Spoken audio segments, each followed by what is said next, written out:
Part 1. आज आपण आर्टिकल्सबद्दल माहिती बघणार आहोत. आर्टिकल्स म्हणजे उपपदे.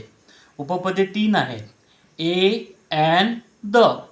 Articles play a very important role in English grammar.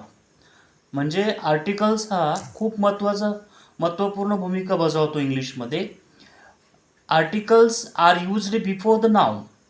म्हणजे आर्टिकल्स हा जे काही आर्टिकल्स आहेत ते आर्टिकल्स आपण नामाच्या अगोदर वापरतो. There are 2 kinds of articles. Indefinite articles, अनिश्चित आर्टिकल्स. अनिश्चित आर्टिकल्समध्ये कोण काय येतात? ए आणि अँड. आणि डेफिनेट आर्टिकल्समध्ये द. म्हणजे निश्चित उपपदामध्ये द येतो. आज आपण दचा वापर, द या आर्टिकलचा वापर कधी करायचा ते पाहूयात.